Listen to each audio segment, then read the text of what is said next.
Hola, ¿cómo están? Soy el padre René Grimaldi. Bienvenidos al programa Con la Fe y la Razón, temas de actualidad para jóvenes y adultos. Tenemos hoy un tema titulado Benedicto XVI, Primeras Enseñanzas.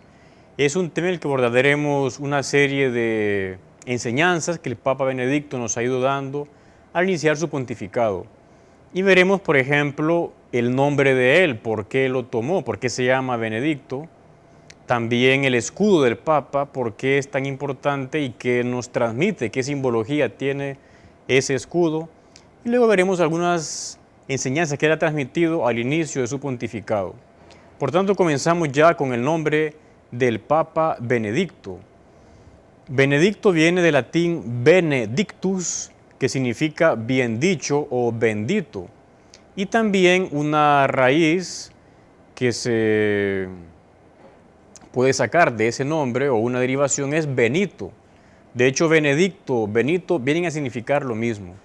Y el Papa ha elegido su nombre, por una parte, haciendo referencia a un Papa anterior, el Papa Benedicto XV, que este Papa, él fue elegido en el año de 1914 hasta el año de 1922. El Papa Benedicto XV o XV, que tuvo un pontificado bastante difícil porque le tocó enfrentar, por así decir, la Primera Guerra Mundial, una guerra que trajo consecuencias nefastas para la humanidad, para todo el planeta. El Papa Benedicto XV, del año 1913-14 al año 1922.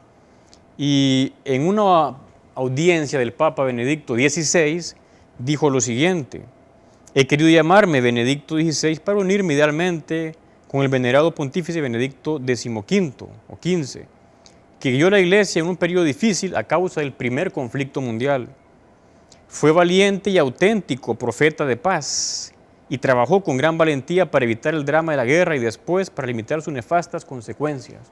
O sea, el Papa Benedicto XV, en aquellos años de la Primera Guerra Mundial, luchó bastante para limitar la guerra y luego para que sus consecuencias fueran todavía menos. Por eso dice el Papa ahora, Benedicto XVI, siguiendo sus huellas, deseo poner mi ministerio al servicio de la reconciliación y armonía entre los hombres y los pueblos, con el profundo convencimiento de que el gran bien de la paz es sobre todo don de Dios, frágil y precioso, que tenemos que invocar, defender y construir todos los días con la colaboración de todos. O sea, hace referencia a esa paz que nosotros queremos que haya en el mundo, la paz que a veces está amenazada por el terrorismo, por desigualdades sociales, por personas que no saben realmente en el fondo qué es lo que le da la paz al ser humano. Dice la Escritura que Cristo es nuestra paz. Si estamos con Cristo, si estamos con Él, puede que haya paz en nuestros corazones. Por tanto, el Papa Benedicto XVI ha tomado el nombre siguiendo a su predecesor en cuanto a ese nombre, Benedicto XV o XV, para intentar que también haya paz en este mundo. Pero luego, volviendo ya al nombre en sí de Benedicto, todavía más antiguo es un personaje llamado San Benito. San Benito de Nurcia, que nació en el año 480 y murió en el 547. San Benito, que nació en Italia, en Nurcia, una población cercana a Roma, en una familia más o menos acomodada, cuando el Imperio Romano, sobre todo Roma, había perdido su esplendor. Y San Benito, él siendo un joven, viviendo cercano a aquella Roma, en un momento tuvo el deseo como de entregarse más a Dios y fue a vivirse en unas cuevas, en una zona montañosa, más o menos también cercana a Roma. Y ahí comenzó una gran como reforma espiritual. Vamos a leer lo que el Papa Benedicto dijo de este santo, San Benito, haciendo referencia al nombre que él tiene. Dice San Benito que es el patrón de Europa, junto con los santos Cirilo y Metodio.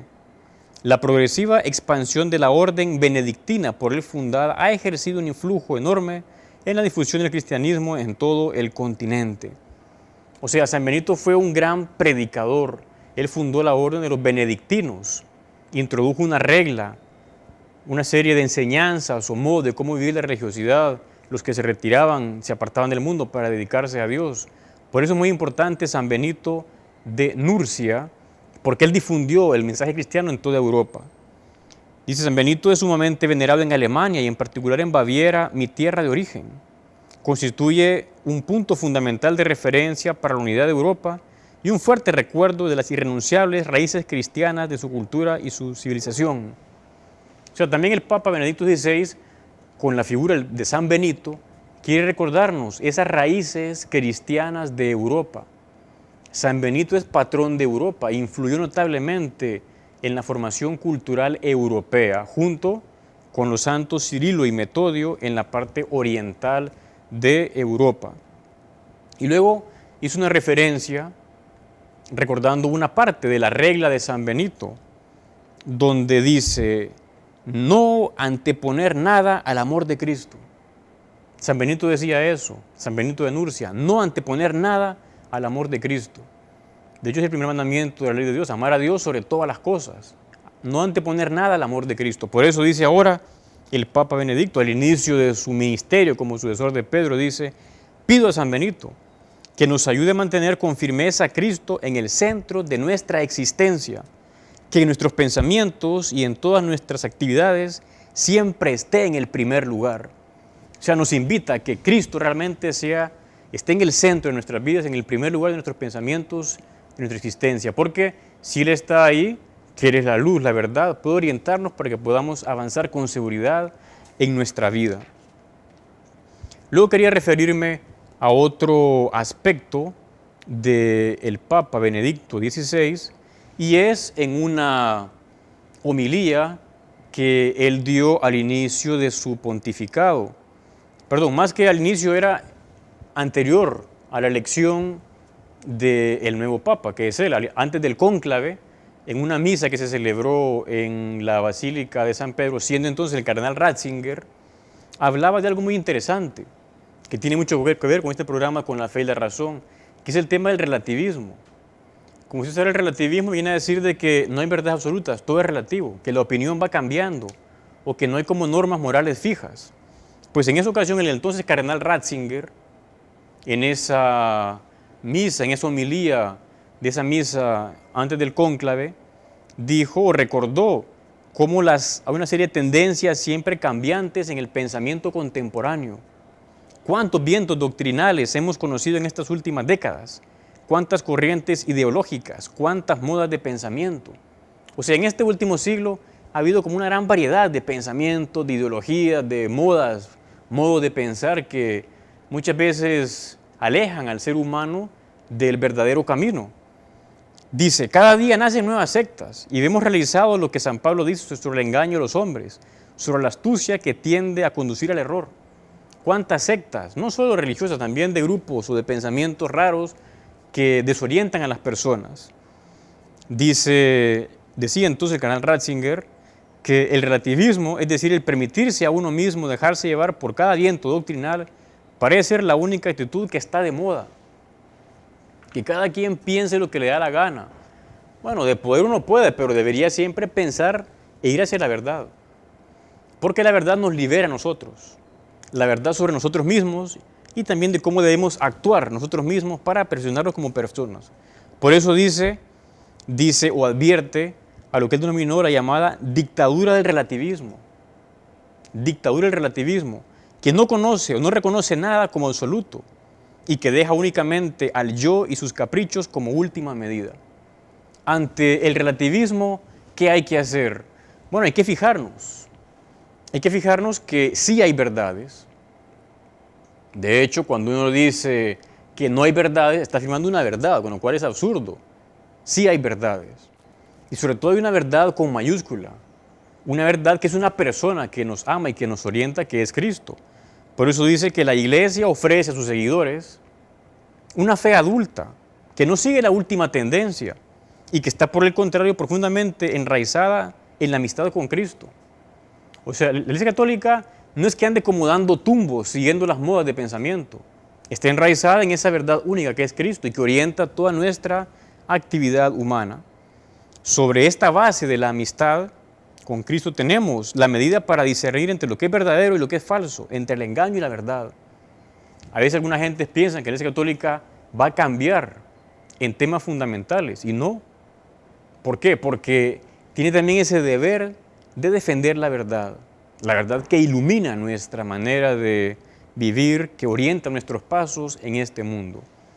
Bueno, con estas ideas del nombre del Papa Benedicto, de dónde viene, y esto que dijo antes, siendo el cardenal Ratzinger, el día 7 de mayo del 2005, ahora quería que nosotros trabajáramos un poco todo lo referido al escudo del Papa Benedicto. Vemos ahora en pantalla el escudo del Papa Benedicto. ¿Qué podemos observar en él? Tiene una forma como de cáliz, ese escudo del Papa. Tiene en el lado izquierdo, viéndolo nosotros, una cabeza de un ser humano. Al lado derecho, viéndolo nosotros, tiene un oso que lleva encima algo, una carga. Luego está abajo una pequeña como concha de color dorado. Y todo eso está dentro de un fondo más o menos color como rojo. Hacia arriba vemos dos llaves y un poco más arriba está una especie como de mitra o de corona, y hacia abajo vemos de color blanco algo que se llama un palio. Vamos ahora a ir explicando la simbología de estas imágenes del escudo del Papa Benedicto. Vamos a decir que es una tradición de hace muchos siglos en la sociedad civil y también eclesiástica el que existan escudos. Escudos que manifiestan, por ejemplo, lo que es una familia, o en el caso de los hermanos pontífices u obispos, cuáles son sus ideales o el camino que va a seguir. El cardenal Joseph Ratzinger, antes, siendo él también obispo, eligió un escudo parecido a este. Y vamos a decir que lo más importante, o más que más importante, un aspecto central del escudo es la concha a la que me refería antes, la concha de color dorado, oro, sobre un fondo rojo. Vemos de nuevo en pantalla ese escudo del Papa, vemos ahí hacia la mitad inferior esa concha de color dorado sobre el fondo rojo. ¿Esa concha qué significa? Tiene varias significaciones. Una de ellas nos recuerda una historia. Allá por el siglo V, San Agustín, que ya se había convertido a eso de los 30, 33 años, San Agustín estaba en la playa pensando, intentando comprender el misterio de Dios, la Santísima Trinidad. Pero veía que no conseguía entenderlo porque era algo muy elevado. Y en eso vio que estaba un niño que iba al mar, cogía agua con una concha y luego la depositaba esa agua en un agujerito en la playa. Regresaba al mar, cogía agua con la concha, la dejaba en un agujero en la playa. Y San Agustín le preguntó, ¿qué haces, niño? Y le dijo el niño, bueno, quiero meter el mar en este agujerito. Y entonces el santo le dijo, bueno, no cabe, o sea, es imposible, el mar no cabe en ese agujerito. Y entonces le dijo el niño, tampoco lo que tú estás pensando. Ese niño era como un ángel, como alguien enviado por Dios. Entonces le hizo ver a San Agustín que Dios no cabe en su mente, en nuestra mente. Dios, que es como un mar inmenso, no cabe en nuestra inteligencia. Por una parte, esa concha nos recuerda que sí podemos conocer algo de Dios, pero a la vez Dios es tan inmenso que no va a caber en nuestra inteligencia. Dice, esta leyenda tiene un evidente simbolismo espiritual para invitar a conocer a Dios, aunque en la humildad de la inadecuada capacidad humana. O sea que nosotros siempre seríamos como pequeños para comprender todo el misterio de Dios. Por eso decían los santos padres de la iglesia, si lo comprendes, no es Dios. Si eso cabe en tu mente, eso no es Dios. Precisamente porque no cabe, es Dios. Luego, otra simbología de la concha es la del peregrino. El peregrino que va por el mundo recorriendo varios senderos, varios caminos. Y decía que él también quiere como recordar, mantener vivo ese espíritu de Juan Pablo II. El Papa grande, Juan Pablo Magno, que recorrió muchísimos países llevando la semilla del Evangelio. También el Papa Benedicto quiere ser como él, quiere recorrer el mundo entero para llevar esa semilla del Evangelio. Y finalmente, una tercera significación de esa concha es que aparece en el escudo del antiguo monasterio de Schotten, en Baviera, Alemania, en Ratisbona. Es un monasterio al cual el Papa, el cardenal Ratzinger, se sentía él muy vinculado. Ahora nos fijamos en otra de la simbología del escudo papal, que es la cabeza que les hablé antes. Vemos de nuevo el escudo del Papa. Allí aparece en el lado izquierdo, viéndolo nosotros, una cabeza. Se le llama una cabeza de un moro al natural, conocido como el moro o el etíope de Freising. Bueno, es algo que se acostumbra, esa imagen de un moro, de un etíope, en los escudos, sobre todo en una zona de Europa, de Francia, de Alemania. Y en una autobiografía de cardenal Ratzinger, él decía lo siguiente: el elemento de esa cabeza se encuentra en los escudos de los obispos de Freising desde hace unos 1000 años. No sé cuál sea su significado.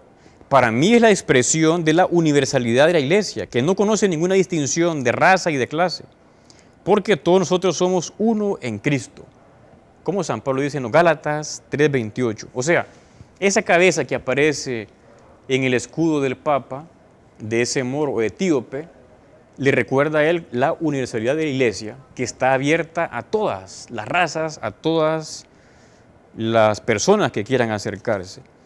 Luego tenemos en el escudo del Papa un oso, que parece un poco así como extraño, un oso de color café que lleva una carga en su lomo. Vamos a fijarnos de nuevo en ese escudo, aparece esa imagen de ese oso color marrón, café, con una carga como de rojo en su lomo. Y este oso tiene una historia muy interesante. Vamos a irnos al siglo más o menos VII, hacia el año 700. Resulta que hay un obispo llamado San Corbiniano, que fue el primer obispo de Freising, esa región a la que el Papa tiene o está muy vinculado. Y resulta que este obispo iba en caballo haciendo un viaje a Roma, pero mientras atravesaba un bosque fue atacado por un oso. Y en la pelea él saltó, al final el oso mató al caballo. Entonces el obispo logró como calmar al oso, amansarlo. Y consiguió que el oso cargara con el equipaje que él llevaba para ir hasta Roma. Entonces, pues tiene esto como dos significaciones. Por una parte, ese oso que fue domesticado es el propio obispo, el cardenal Ratzinger antes, o el obispo Joseph Ratzinger, que ha sido domesticado por la gracia de Dios. Y la carga es el episcopado que lleva sobre él. O sea, cómo Dios nos va a nosotros como domesticando, como mejorándonos, perfeccionándonos con su gracia. Y luego hace referencia a la carga que lleva el oso, es la carga de ser pastor.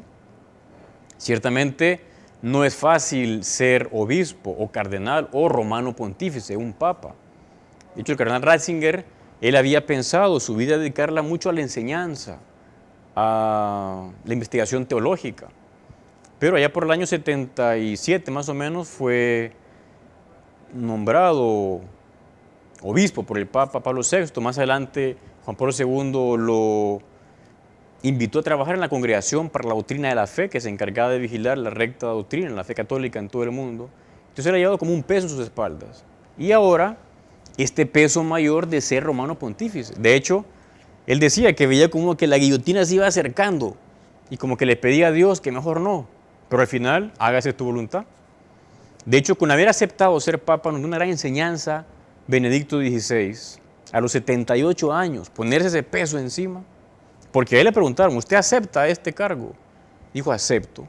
Pues tenemos nosotros ahí un ejemplo a imitar de cómo podemos llevar pesos en nuestra vida, sobre todo si son pesos que sirven a los demás, que sirven para difundir la gloria de Dios. Ahora fijémonos en otra simbología, otro aspecto de ese escudo del Papa, que son las dos llaves cruzadas, que aparecen ahora en pantalla. Si usted ve, están esas llaves, una de color como dorado, la otra como de color metálico, gris, y sobresalen una encima de la cabeza del oso y otra encima de esa cabeza del etíope o el moro que decíamos. Y esas llaves simbolizan, por una parte, desde antes, el poder espiritual y el poder temporal del romano pontífice. Pero sobre todo han venido a recordarnos ese poder espiritual del Papa, en el fondo recibido por San Pedro de Cristo. Si usted recuerda en aquel texto precioso de Mateo 16, 18, 16, 16, alrededor, cuando el Señor le dice a San Pedro: a ti te daré las llaves del reino de los cielos, y lo que ates en la tierra quedará atado en los cielos, y lo que desates en la tierra quedará desatado en los cielos. Ahí Cristo le da a Pedro y a sus sucesores ese poder. Los papas tienen ese poder espiritual de poder atar en la tierra y también se ata en el cielo, o desatar en la tierra y también desatar en el cielo. Esas llaves recuerdan, es muy importante esto. La Iglesia Católica no es que sea, digamos, como anárquica o caprichosa, no, la Iglesia Católica ha recibido un poder de parte de Cristo, primero dado a San Pedro, luego a San Lino, luego a San Anacleto, luego a San Clemente y así hasta llegar a Juan Pablo II y ahora Benedicto XVI, Benedicto XVI.